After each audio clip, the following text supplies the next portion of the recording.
Morning everyone, Steve Brown from Swansea Creatives, and I'm here this morning with Ben Riddle from Homestead.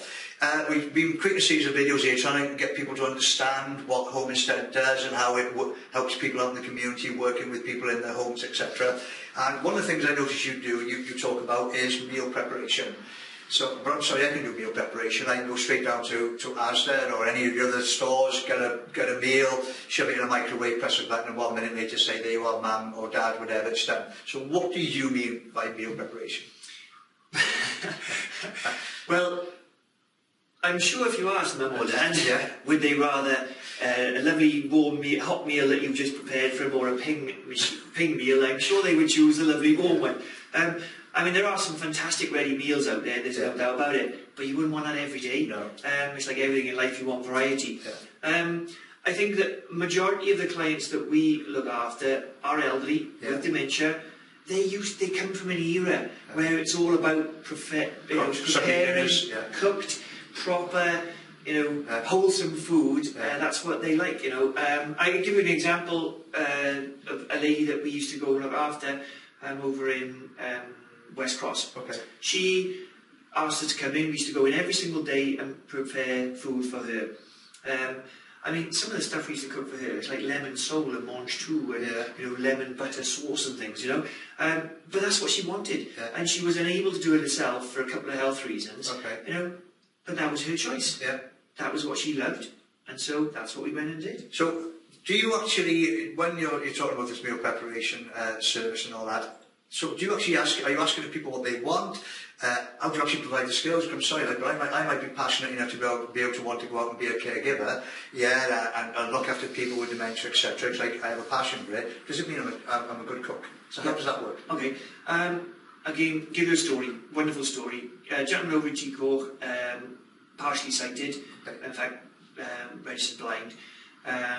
And wasn't able to cook. So we used to go in there and once a day for an hour lunchtime and make him food.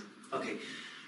Which we did. The daughter would go and prepare the food, would actually go shopping and get the food, so it was always in the cupboard. Okay.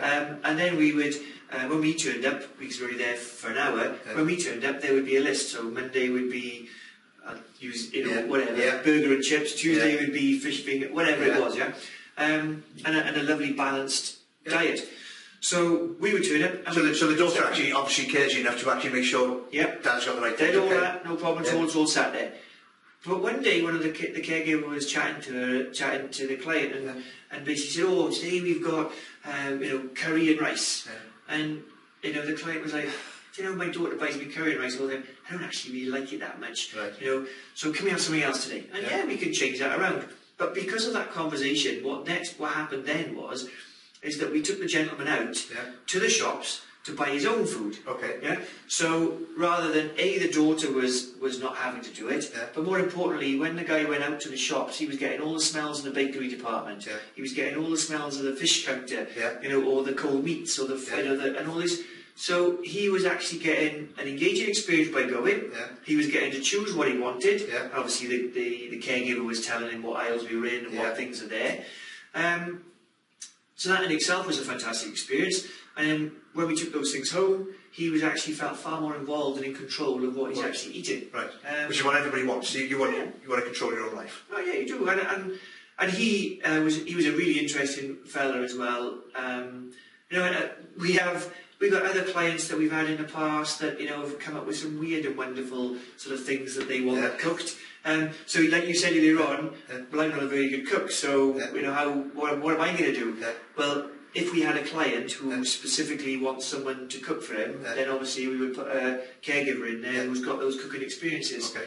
Perhaps somebody that's a little bit more mature and is used to having a family and producing those sort of wholesome meals. That's right. So it all depends. So you're actually, again, as we've mentioned in previous videos, you're matching a person up with a person to make sure the right person's in there to provide that service. Absolutely. And I think one of the things that we win an awful lot out there in terms of getting clients is the fact that our call times are a minimum of an hour. Right. And if you're going to produce a meal for somebody, an hour goes by pretty quick, especially as you've got to make it. They've got to eat it unhurriedly, and hopefully wash up and stuff as well within that period of time. Okay. So it's a big plus. Okay. So who are the sort of people that want this sort of service? You know, why you're giving a prime example there. Obviously, the daughter would probably got her own family to look after and work and all the rest of it. So we're talking about people who are trying to look after mum or dad or another member of the family, and they obviously got their own time restrictions. Yeah, absolutely. Is that? Yeah, absolutely. We actually provide quite a lot of meal preparation within a longer period of time. Yeah. So, like we mentioned earlier on, we might turn up, say it was a lunchtime call, we might turn up lunchtime call, we might do some light housekeeping, make sure that they are, you know, washed and appropriately dressed and so on, take them out, and when we bring them back, make food for them. You know, we could do all those things in one sort of 3-hour call, for example. So let me just stop you there. So can I have, if I just want someone to cook for me, I can have that. But obviously, if I just go for a couple more hours, you can provide, you know, a lot more for mum and dad, you know, companionship and all the other things that we discussed. So it can be part of the package. It can be part of the package. It can be whatever it is that you want for your dad who's got dementia, or mum, or whoever, that is going to improve their quality of life, maintain their independence, and keep them in their own homes for as long as possible. Whatever that takes. Okay.